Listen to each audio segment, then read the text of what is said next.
Welcome to this journey through one of the most disturbing cases recorded in the history of Charleston. Before we begin, I invite you to leave in the comments where you're watching from and the exact time you're listening to this narration. We're interested in knowing what places and at what times of day or night these documented accounts reach. Bienvenido a este recorrido por uno de los casos más inquietantes registrados en la historia de Charleston.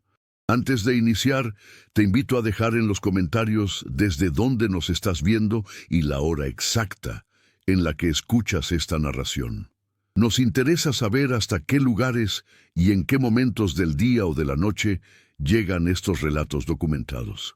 On a still morning, in late August of 1837, the body of Virgil Stokes was discovered face down in the mud of a rice field he had overseen for nearly 12 years.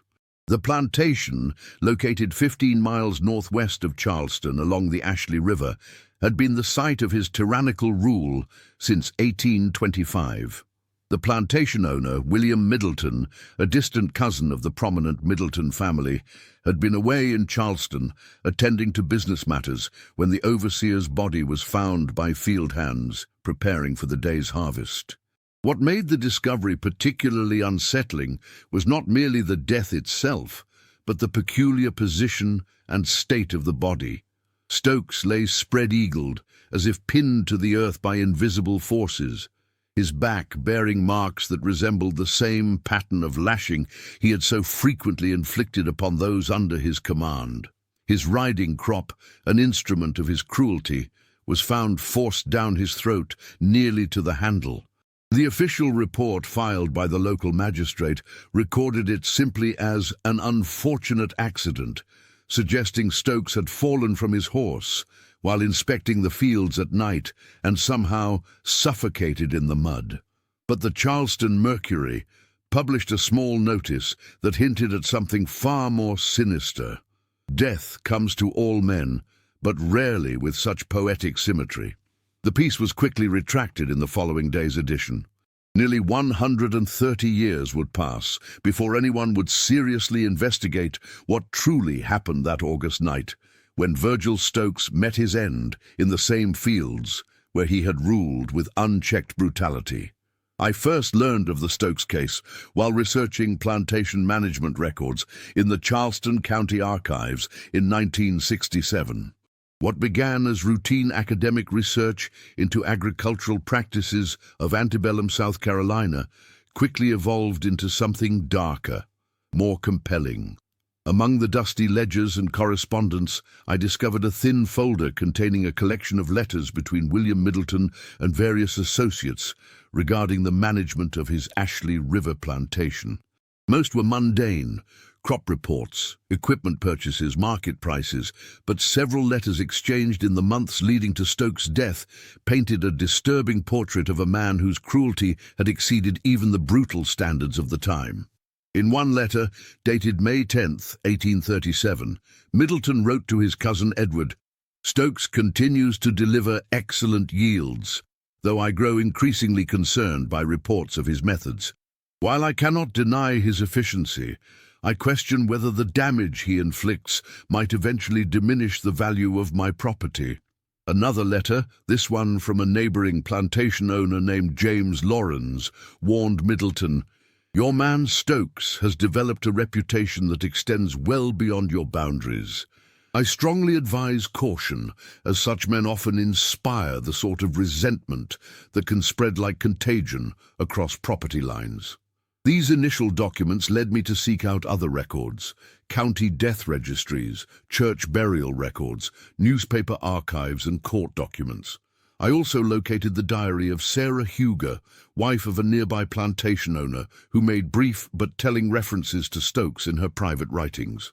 The picture that emerged was one of calculated cruelty disguised as plantation discipline. But most intriguing were the interview transcripts from the Federal Writers' Project of 1936, which included testimony from two elderly individuals who claimed their parents had worked on the Middleton plantation during Stokes's tenure. Though nearly a century had passed, the stories they shared had lost none of their chilling power. Throughout this investigation, a central question haunted me.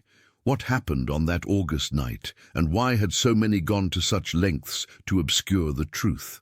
The answer, as I would discover, lay in understanding not just the man Virgil Stokes had been, but the peculiar psychology of fear, complicity, and silence that permeated plantation society, a silence that somehow persisted long after the institution itself had crumbled.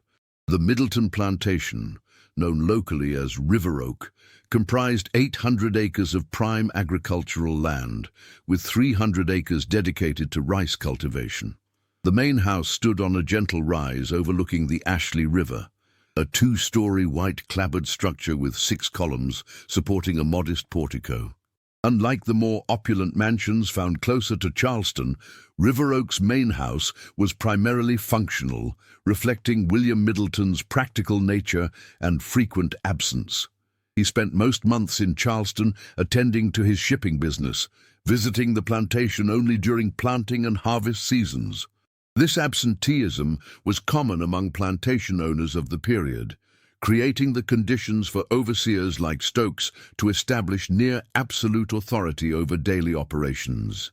The plantation's 127 enslaved workers lived in crude wooden cabins, arranged in 2 parallel rows, about a quarter-mile from the main house, a cluster of dwellings known simply as the street. Between these rows stood the overseer's house, a position that allowed constant surveillance of the cabins. Stokes' residence was larger than the slave quarters, but far more modest than the main house, a 1-story structure with a small front porch and separate kitchen. The positioning was deliberate and symbolic. The overseer stood between the enslaved and the owner, a physical embodiment of the hierarchy that defined plantation life. Virgil Stokes arrived at River Oak in 1825, following the dismissal of the previous overseer for what Middleton's records cryptically described as insufficient returns despite favorable conditions. According to plantation ledgers, rice production increased by 17% during Stokes's first year and by 22% in his second. These improvements came not through agricultural innovation, but through a ruthless intensification of labor extraction. Documents indicate that under Stokes, the daily task system, a method that assigned specific work quotas to each enslaved person, was rigorously enforced, with increasingly severe punishments for those who failed to meet quotas. Sarah Huger's diary entry from July 1826 notes, "Dined with the Middletons yesterday. The talk turned to their new overseer, a man named Stokes, whom William praises for his efficiency."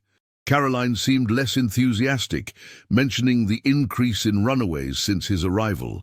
William dismissed her concerns, citing improved harvests as justification enough. This entry provides a rare glimpse into the divided opinions about Stokes's methods, even among those who benefited from them.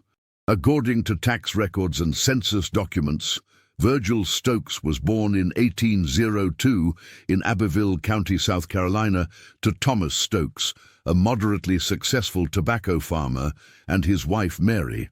Census records indicate the family owned 6 enslaved people, placing them in the category of small slaveholders. Little is known of Stokes's early life, though church records from the Presbyterian congregation in Abbeville note his baptism and subsequent confirmation. He disappears from local records around 1820, suggesting he left Abbeville at approximately age 18. He resurfaces in Georgetown County records in 1822 as an assistant overseer on a rice plantation owned by the Blake family, where he remained for 3 years before moving to River Oak. This progression from assistant overseer to full overseer on a larger plantation represented significant social mobility for a man of Stokes' background. The position of overseer, while below that of plantation owner in the social hierarchy, carried considerable authority and provided one of the few avenues for advancement available to white men of modest origins in the plantation South. That Stokes achieved this position by age 23 suggests both ambition and a willingness to employ whatever methods would earn him recognition from plantation owners. What distinguished Stokes from other overseers of the period was not the mere fact of his cruelty. Harsh treatment was endemic to the system, but rather the calculating precision with which he applied it. Letters between Middleton and various business associates repeatedly reference Stokes' methodical approach and scientific management. One letter from Middleton to a fellow plantation owner in 1831 explains, "Stokes maintains what he calls a character book, in which he records detailed observations of each slave's temperament, abilities, and weaknesses. He studies these profiles to determine precisely what manner of incentive or correction will yield the desired results from each individual." This psychological dimension to Stokes's management style represented a particularly insidious form of control, one that targeted not just the body but the mind and spirit as well. Former assistant overseer Daniel Taylor, in a letter to his brother dated 1834, described Stokes's approach. "He seldom acts in anger, which is what makes him so fearsome. Even when ordering the most severe correction, his demeanor remains calm, his voice steady. He once told me that emotion clouds judgment, and a proper overseer must apply discipline with the same dispassion a surgeon applies a scalpel." This calculated cruelty, divorced from emotional impulse, forms the core of what made Stokes such a terrifying figure to those under his authority. The summer of 1837 was marked by unusual atmospheric conditions throughout the Carolinas. Meteorological records from Charleston indicate prolonged drought, followed by periods of intense, localized rainfall, conditions that complicated rice cultivation and increased pressure on plantation labor forces. By mid-June, temperatures had reached unprecedented highs, with the Charleston Mercury reporting conditions of such oppressive heat that even the most commonplace activities become tests of endurance. It was against this backdrop of environmental stress that tensions at River Oak reached their breaking point. Plantation records show that between June and August, productivity began to decline despite Stokes' increasingly harsh measures. A letter from Middleton to his factor in Charleston, dated July 12th, expresses concern about the upcoming harvest. Stokes reports increasing difficulty maintaining order. 3 more have fled this month alone, and an illness of unknown origin has spread among the field hands. He assures me he can correct the situation, but for the first time in our association, I detect uncertainty in his assessment. This rare acknowledgement of Stokes's limitations coincided with Middleton's decision to return to the plantation earlier than usual that summer, a decision that would later prove significant in the investigation of Stokes's death. What Middleton found upon his arrival in late July was a plantation on the verge of collapse, not just physically but psychologically. The careful system of control that Stokes had constructed over 12 years was beginning to fracture under the weight of accumulated resentment and the extreme conditions of that summer. July 28th, 1837, a Friday. The day began like any other at River Oak, with the ringing of the plantation bell at 4:30 in the morning. According to the testimony of Samuel Mitchell, a white carpenter who was contracted to repair structures on the plantation that summer, the atmosphere that morning carried an unusual tension. "The people moved differently," he recalled in a statement given to the magistrate following Stokes's death. "Slower, more deliberate, watching Stokes more carefully than usual." Mitchell's observation highlights an important aspect of plantation life often overlooked in historical accounts: the constant, mutual surveillance that characterized relations between the enslaved and their overseers.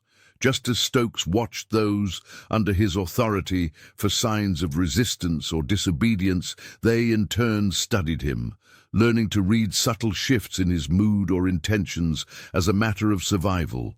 On this particular morning, however, it was Stokes who failed to correctly read the signals.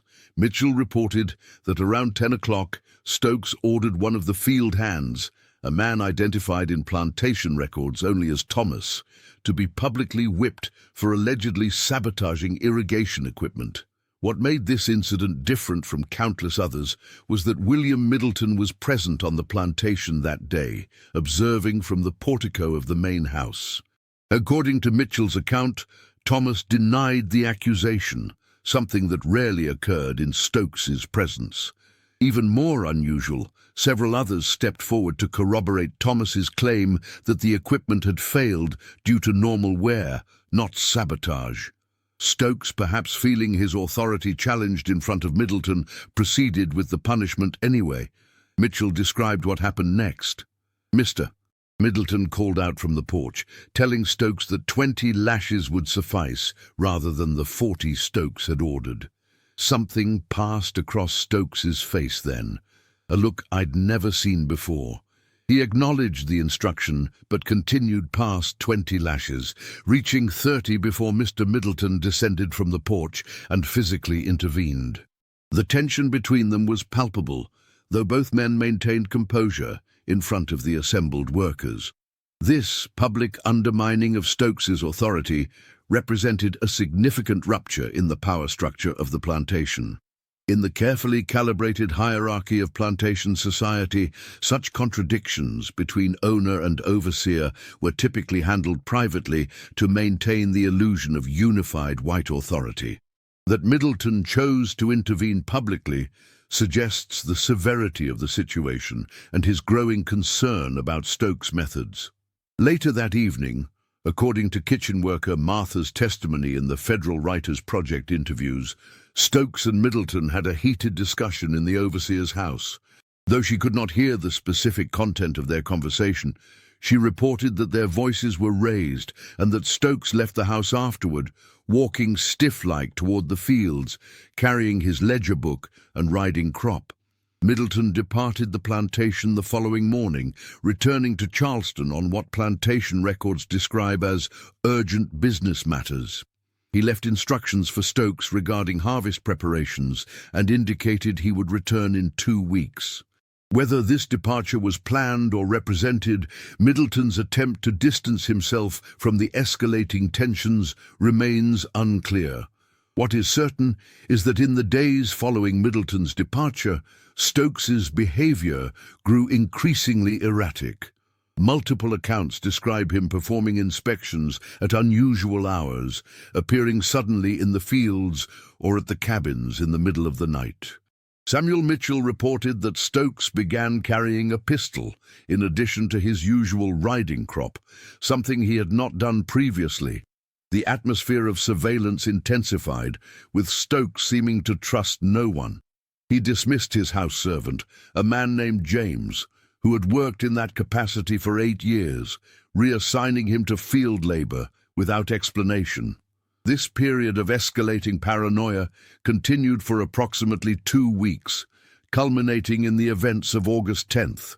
On the afternoon of August 10th, according to plantation records, Stokes discovered that someone had accessed his character book, the detailed record of observations he maintained on each person under his control. In a letter written to Middleton that same day, but never sent, it was found among Stokes' belongings after his death. He described the violation: "Someone has been in my private papers. The book was not where I left it, and certain pages show signs of having been read. I suspect collusion between house and field hands. Though I cannot yet identify the culprits, this represents a dangerous breach that must be decisively addressed." The letter goes on to outline a plan to interrogate each person individually until the responsible parties were identified. However, according to Martha's testimony, Stokes never implemented this plan. Instead, he spent that evening in his house with the doors locked, emerging only once to walk the perimeter of the property before returning inside. The next morning, August 11th, Stokes did not appear at the usual time to assign the day's tasks. When his house was checked around 6 o'clock, it was found empty, with no sign of struggle or disturbance. His horse remained in the stable. A search was organized, but it was not until the following morning that Stokes' body was discovered in the northernmost rice field, approximately half a mile from the main house. The official record states that Virgil Stokes died of accidental suffocation, having fallen face down in the mud of a rice field and been unable to extract himself. This finding was issued by local magistrate Henry Wilson based on a cursory examination conducted on the morning the body was discovered. No formal inquest was held, and Stokes was buried in St. Philip's Cemetery in Charleston 2 days later. The burial registry notes that the service was sparsely attended, with William Middleton being the only mourner of record. Stokes's personal effects, including his character book, were turned over to Middleton, who subsequently destroyed many of the documents, describing them in a letter to his lawyer as of no historical or practical value and potentially inflammatory given current regional tensions. This destruction of evidence, while pragmatic from Middleton's perspective, significantly complicated later efforts to piece together the events surrounding Stokes' death. What remains are fragmented accounts, oblique references in correspondence, and the oral histories transmitted through generations of families connected to River Oak. These sources, when compared with the official record, reveal discrepancies that cannot be easily reconciled with the accidental death finding. Dr. James Pinkney, who examined Stokes' body before burial, made a private notation in his medical journal that directly contradicts the official cause of death. The entry, dated August 13, 1837, reads, "Examined body of V.S. today. Cause of death not consistent with accidental drowning or suffocation as officially stated. Observed significant trauma to throat suggesting insertion of foreign object with considerable force. Also noted unusual pattern of contusions on back and shoulders." When I raised these observations with Magistrate Wilson, was firmly advised to maintain the official finding in the interest of regional stability. Have complied with this directive against my better judgment, but record true observations here. This medical evidence, hidden from public view for over a century, strongly suggests that Stokes' death involved violence rather than accident. A conclusion supported by Samuel Mitchell's testimony that the riding crop was found driven down Stokes' throat with such force that it required significant effort to extract. The pattern of bruising on Stokes's back, described by multiple witnesses as resembling the marks left by his own distinctive whipping style, suggests a ritualistic element to the killing, a symmetry between the method of his death and the suffering he had inflicted throughout his tenure at River Oak.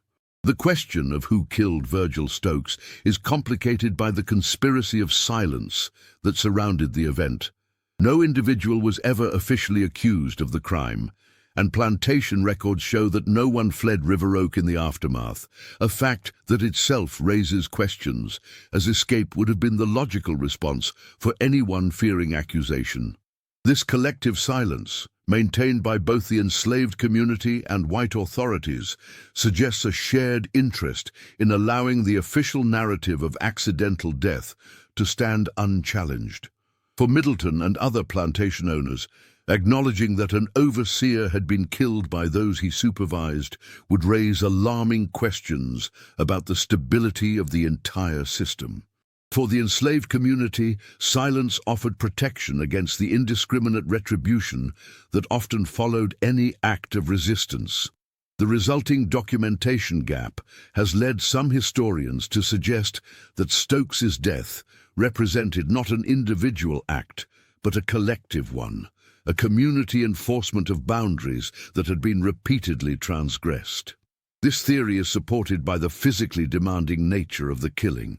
Moving Stokes's body to the remote field where it was found would have required multiple people, and the specific arrangement of the body suggests deliberate positioning rather than the random orientation of an accidental fall. William Middleton's actions following Stokes's death provide further insight into the complex dynamics at play. Rather than seeking aggressive investigation or punishment, Middleton appears to have actively facilitated the accident narrative. He personally covered the costs of Stokes's burial, settled his outstanding debts, and sent a small sum to Stokes's elderly mother in Abbeville. Actions that, while potentially motivated by genuine concern, also served to quickly close the matter. Most significantly, Middleton did not replace Stokes with another white overseer, but instead instituted a modified management structure that divided authority among 3 enslaved men who had previously held skilled positions on the plantation. This remarkable departure from standard practice suggests Middleton had come to recognize the dangers of the previous arrangement. In a letter to his cousin dated September 5, 1837, he wrote, "The events of this summer have prompted me to reconsider certain assumptions about plantation management. I find the new arrangement, while unconventional, produces results comparable to the old system without the attendant tensions. One might observe that authority functions most effectively when those subject to it perceive some investment in its exercise." This philosophical reflection, couched in careful language, hints at Middleton's growing awareness of the unsustainability of the previous power dynamic. The new system remained in place until 1841, when Middleton sold River Oak and consolidated his business interests in Charleston. The most haunting aspect of the Stokes case emerged not from official documents, but from the oral histories recorded by the Federal Writers' Project in 1936. These accounts, provided by individuals whose parents and grandparents had lived through the events at River Oak, describe a phenomenon that began shortly after Stokes's death and continued for decades: the appearance of unexplained bruises on the bodies of cruel overseers throughout the region. According to these testimonies, at least 7 overseers on plantations within 30 miles of River Oak reported waking to find themselves marked with bruises matching the pattern left on Stokes's body. None could explain how they had received these marks, and medical examinations found no natural cause. In each case, the overseer subsequently moderated his treatment of workers or left his position entirely. The last recorded instance of this phenomenon occurred in 1859, when an overseer named Robert Jenkins allegedly woke on the anniversary of Stokes's death to find similar marks across his back. He resigned his position the same day, citing personal reasons. While these accounts resist empirical verification and may represent the transformation of historical events into folklore, they speak to the psychological impact of Stokes' death on the collective consciousness of the region. Whether literal or symbolic, these stories of posthumous enforcement of boundaries reflect a community's attempt to process and derive meaning from an act of resistance that could not be openly acknowledged or celebrated. In the late autumn of 1967, having spent months researching the Stokes case, I attempted to locate the exact site where his body had been found. River Oak Plantation had long since been divided and developed, but using survey maps from 1840, I identified what I believed to be the location of the northernmost rice field, now a suburban housing development called Oak Ridge Estates. With permission from several homeowners, I conducted a small archaeological survey in areas that had not been built upon. In a drainage ditch behind one of the houses, I discovered an object that laboratory analysis later confirmed dated to the appropriate period, a silver button bearing the initials VS. Whether this button came from Stokes's clothing cannot be determined with certainty, but its location corresponds precisely with where plantation maps indicate the body was found. More significant than this physical artifact, however, was a conversation I had with an elderly resident of the neighborhood, Martin Calhoun, whose family had owned portions of the former plantation land since the 1880s. When I mentioned I was researching Virgil Stokes, Calhoun nodded slowly and said, "My grandfather used to say that on certain August nights you could hear the sound of someone struggling in mud out where the old rice fields used to be." said it was the overseer, still trying to pull himself free after all those years. Don't know if I believe in such things myself, but I do know this. My grandfather never allowed anyone in our family to mistreat a worker, no matter what. Said some debts don't get settled in this world or the next.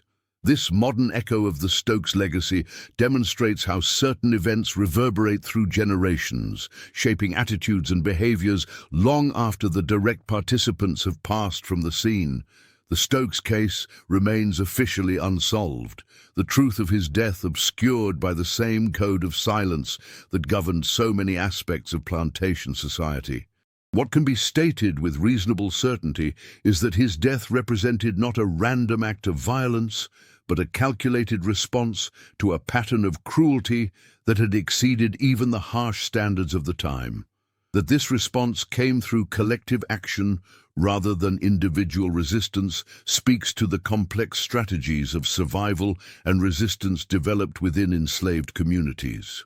Perhaps most significantly, the aftermath of Stokes' death, particularly Middleton's unusual management reorganization, suggests a tacit acknowledgement that the previous system had failed not just morally, but practically. The fear-based authority that Stokes embodied ultimately proved unsustainable, creating the very conditions for its own collapse. This insight would be rediscovered by subsequent generations of labor theorists, but in 1837 it represented a dangerous admission within a society structured around the premise that absolute authority over human beings was both necessary and divinely sanctioned. In 1969, I published my findings in a small academic journal, expecting little response. To my surprise, the article generated considerable interest, not from historians, but from descendants of families connected to River Oak and similar plantations. Some expressed anger at what they perceived as an attempt to dredge up a painful past. Others shared additional family stories that corroborated aspects of my research. Most striking was a letter from a woman in Atlanta who identified herself as a direct descendant of one of the enslaved families from River Oak. She wrote, "The story of Stokes has been passed down through our family for generations, though never written until now. My great-grandmother, who was born at River Oak in 1839, told my grandmother that the night Stokes died, not a single person on the plantation slept. They sat in their cabins, doors open despite the mosquitoes watching and listening. She never said for what, just watching and listening. And when morning came and the news spread that Stokes had been found in the North Field, not a single eye met another's. No words were exchanged. They simply went to the fields as they did every day, carrying the weight of a silence that would protect them all." This account captures the essence of what made the Stokes case so difficult to investigate: a deliberate absence of evidence, a collective agreement to not know, to not see, to not speak of what had transpired. This silence, born of necessity in 1837, would echo through generations, creating gaps in the historical record that could never be fully closed. The fields where Virgil Stokes met his end have long since disappeared beneath suburban developments and highway expansions. The people who lived and died at River Oak left few material traces, their experiences documented primarily through the lens of those who claimed ownership over them. Yet the story of what happened on that August night in 1837 continues to resonate because it speaks to universal questions about power, resistance, and the human capacity for both cruelty and courage. The official narrative, that Stokes died alone in an accident of his own making, contains a poetic truth, even if it obscures the literal one. For in the end, it was indeed Stokes's own actions that created the conditions for his demise.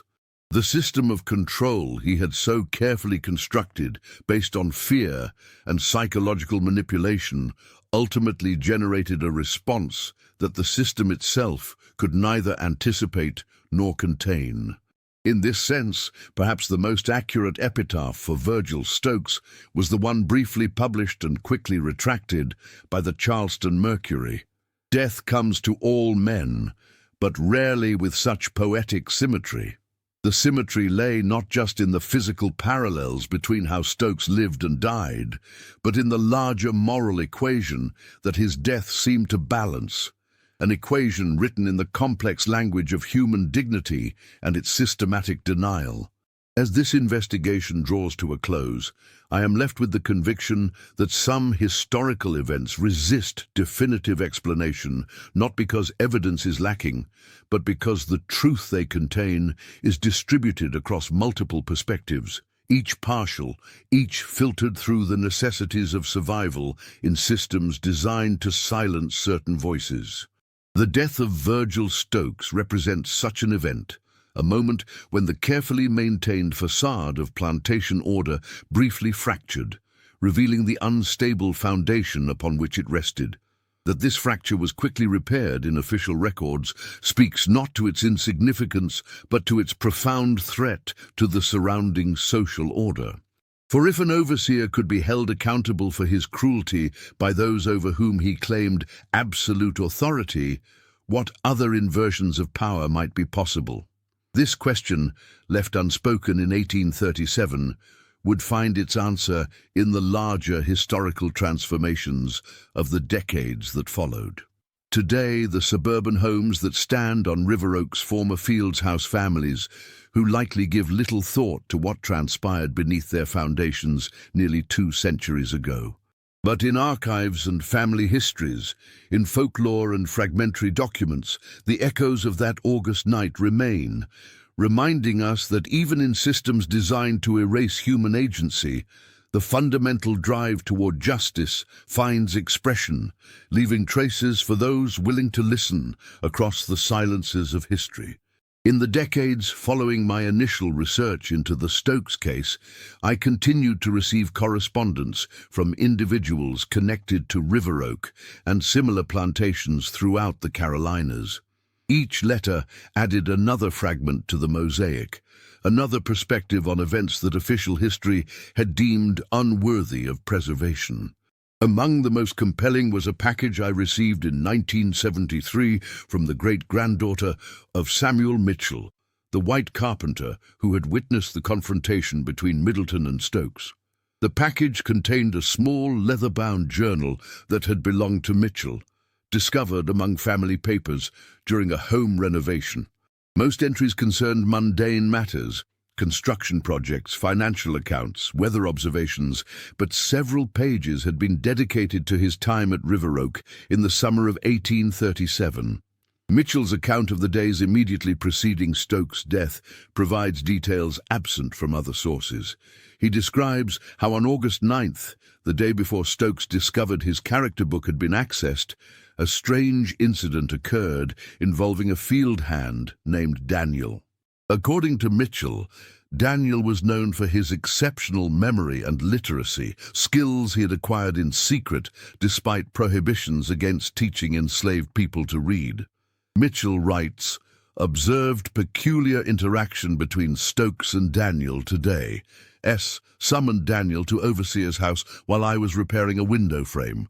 From my position, could hear S. questioning Daniel about certain calculations related to rice yields, consulting his ledger as they spoke. Daniel provided answers without hesitation, demonstrating mathematical abilities that clearly unsettled S. When S. asked how Daniel had acquired such knowledge, D. merely stated that he remembered numbers well. S. dismissed him, but watched him intently as he returned to the fields. Later heard S. tell his house servant to monitor Daniel's movements carefully. This entry suggests that Stokes may have suspected Daniel of being the person who had accessed his character book, recognizing in him the intellectual capacity to comprehend and potentially use the information contained therein. Mitchell's journal continues with an entry from August 10th, the day Stokes discovered the intrusion. Atmosphere at River Oak grows increasingly tense. S. called me to examine lock on his office door, claiming it had been tampered with, found no evidence of forced entry, which seemed to frustrate rather than relieve him. S. then spent several hours in his office, emerging visibly agitated. Overheard him tell his house servant that someone has been in my papers and that he would root out the culprit tomorrow. When I inquired if I should remain on the plantation to complete scheduled repairs, S. seemed barely to register my presence, stating only that matters of discipline take precedence over carpentry. Decided to depart for Charleston until situation stabilizes. Mitchell's decision to leave River Oak on the evening of August 10th meant he was not present during the crucial hours when Stokes disappeared. However, he returned on August 12th after learning of the overseer's death and was present when the body was discovered. His description of the scene contradicts the official account in several key aspects. Body positioned in manner, suggesting deliberate placement rather than accidental fall. Arms and legs extended, face pressed into mud, back of shirt torn open, exposing skin marked with pattern identical to the distinctive whip marks S. Himself inflicted, a diagonal crossing pattern he claimed ensured maximum instruction with minimum permanent damage. Most disturbing was the riding crop forced down his throat with such violence that it required significant effort to extract. Magistrate Wilson ordered crop removed before others arrived, stating, "No purpose served by inflaming tensions." Crop then wiped clean and placed beside body as if simply dropped. Wilson instructed all present to report that S. appeared to have fallen face down and suffocated accidentally. When I privately questioned this characterization, Wilson reminded me that peaceful relations in the district depend on discretion in such matters. Mitchell's account directly challenges the accidental death narrative that became the official record, suggesting instead a coordinated effort by local authorities to conceal the true nature of Stokes' death. This conspiracy of silence extended beyond white officials to include the enslaved community at River Oak, though for very different reasons. Martha, the kitchen worker whose testimony was recorded in the Federal Writers Project interviews, explained this silence in terms that illuminate the complex moral calculations of those living under slavery. Nobody talked about what happened to Overseer Stokes, not to the master, not to each other, not even in whispers. It wasn't that people didn't know. It was that speaking the knowing would make it dangerous for everybody. Some knowings are kept in the heart, not in the mouth. That was one such knowing. This collective silence created a vacuum in the historical record that was gradually filled with folklore and legend. By the 1850s, stories about Stokes' mark had spread throughout plantation communities in the region. According to these accounts, overseers known for excessive cruelty would wake to find bruises on their bodies matching the pattern left on Stokes.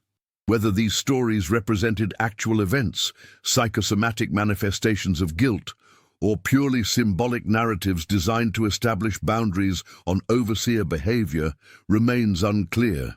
What is certain is that the story of Virgil Stokes and his fate became a powerful cautionary tale within the complex communication networks that connected enslaved communities across plantation boundaries.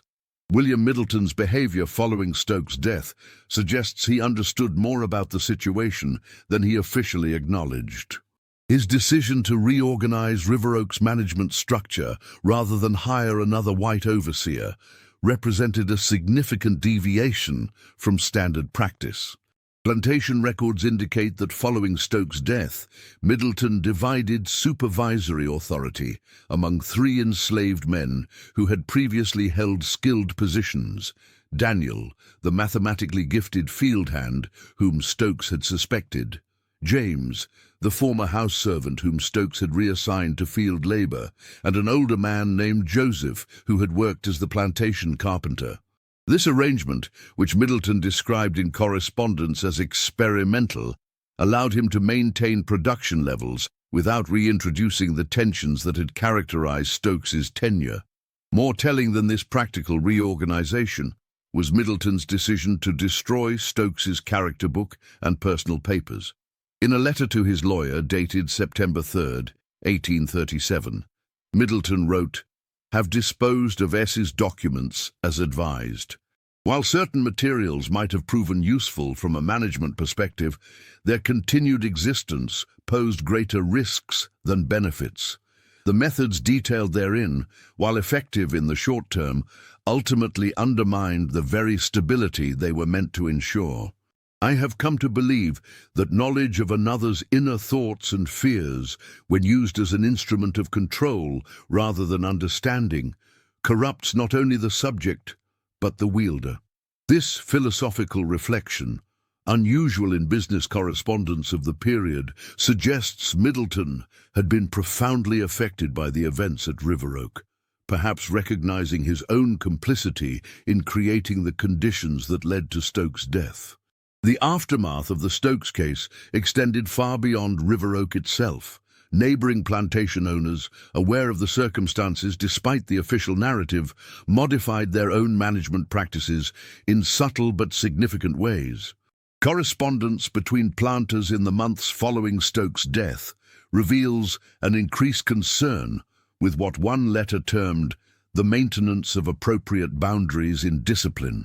Another plantation owner wrote to Middleton in October 1837, "Recent events in our district have prompted general reflection on oversight practices. While none would advocate leniency that undermines necessary order, prudence suggests avoiding methods that generate resentment disproportionate to their utility. Balance in all things remains the wisest course." This oblique reference to Stokes's death and its implications demonstrates how the event, though officially obscured, nevertheless influenced regional plantation management approaches. For the enslaved community at River Oak, the aftermath brought complex changes. Middleton's reorganization created new positions of limited authority for some, while the absence of a white overseer removed the most immediate source of daily terror. However, the fundamental conditions of enslavement remained unchanged. When Middleton sold River Oak in 1841 to James Harper, a cotton planter from Georgia, the new owner reinstated a traditional management structure, hiring a white overseer named Thomas Bell. According to accounts preserved in the Harper family papers, Bell was explicitly instructed to employ moderate methods and to consult with Daniel, James, and Joseph before making significant changes to established routines. This unusual directive suggests that Harper, having purchased the plantation from Middleton, had been informed about its recent history and the risks of returning to Stokes's approach. The most poignant postscript to the Stokes case emerged not from official records, but from the life trajectory of Daniel, the enslaved man whose mathematical abilities had so unsettled Stokes. According to documents discovered in the Charleston Freedmen's Bureau records of 1865, Daniel, who by then had adopted the surname Johnson, purchased a small parcel of land approximately 2 miles from the former River Oak plantation. The transaction record notes that Daniel Johnson was formerly enslaved at River Oak Plantation and had accumulated purchase funds through hiring out his services as an accountant and record keeper during and after the war. A subsequent census entry from 1870 lists Daniel Johnson as a farm owner, with a household including his wife, Sarah, and 5 children ranging in age from 7 to 22. The eldest son's occupation is listed as teacher, suggesting that the literacy Daniel had acquired in secret under slavery had been openly passed to the next generation in freedom. During my research in 1968, I attempted to locate descendants of Daniel Johnson, hoping they might have preserved family stories about River Oak and the events surrounding Stokes' death. After placing several newspaper advertisements in South Carolina publications, I received a letter from Eleanor Johnson Williams, a retired schoolteacher living in Philadelphia who identified herself as Daniel Johnson's great-granddaughter. Mrs. Williams invited me to visit her, and during our conversation she shared a family narrative that had been passed down through generations. According to this account, her great-grandfather had indeed been involved in accessing Stokes's character book, though not alone. She recounted the story as her grandmother had told it to her. My grandfather Daniel could read and figure better than most white men, though he never let Stokes know the full extent of his abilities. He worked closely with the house servant, James, and together they decided they needed to know what Stokes was writing about everyone in his book. They knew he used that information to play people against each other and to know exactly how to break each person's spirit. One night, when Stokes was inspecting the far fields, James let Daniel into the office. Daniel didn't take the book. That would have been discovered immediately. Instead, he read as many pages as he could, memorizing the content, and then returned the book exactly as he had found it. Over several weeks, he did this multiple times, until he had read the entire book. He then shared what he had learned with trusted individuals in each cabin, warning them about how Stokes was using personal information against them. This knowledge didn't free them, but it gave them some protection, knowing when Stokes was lying about what others had said or done, recognizing his strategies for what they were. When Stokes finally realized his book had been read, the entire community knew it was only a matter of time before he would begin his investigation, and they knew what that would mean for whoever he decided to blame. Mrs. Williams' account stopped short of describing the events of August 10th and 11th, maintaining the same silence that had protected the community in 1837. When I asked directly about Stokes's death, she replied simply, "My grandmother said only that the community protected itself, as communities must when the law offers no justice." She would say nothing more specific, even to family. Some silences stay unbroken across generations, not from fear, but from a sense that some actions belong only to those who lived through them and had no other choice. This perspective, that certain historical events resist full documentation, not through coincidence, but through deliberate choices made by those involved, challenges conventional historiography. The case of Virgil Stokes represents what might be called an intentional absence in the historical record, a space created and maintained by multiple parties for different reasons, but with the shared effect of obscuring the full truth. For white authorities like Magistrate Wilson, this absence served to preserve the plantation system by preventing the acknowledgement that those deemed property could successfully resist their supposed owners. For the enslaved community at River Oak, the absence protected individuals from retribution while transforming a specific act of resistance into a powerful but ambiguous symbol. The physical landscape that witnessed these events has been transformed almost beyond recognition. In 1972, I visited the former River Oak plantation with a surveyor, using 19th century maps to identify key locations. The rice fields had long since been drained and repurposed.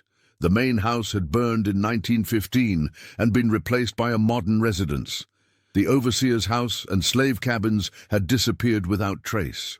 Standing in the suburban development built atop the northernmost field where Stokes' body was found, I experienced the dissonance that characterizes so many historical sites in America.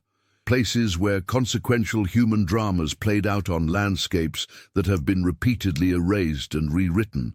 Yet despite these physical transformations, the essential dynamics that defined River Oak in 1837 continue to resonate in American society.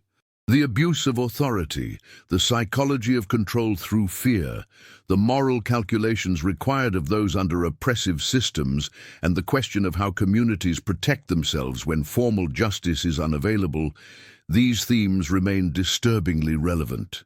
The story of Virgil Stokes and his fate offers no simple moral lessons, but rather invites reflection on how power operates and how it can be subverted, even in systems designed to make resistance impossible. In concluding this investigation, I'm aware that many questions remain unanswered. The specific events of August 10th and 11th, 1837, who acted, how many were involved, what words were exchanged, may never be known with certainty.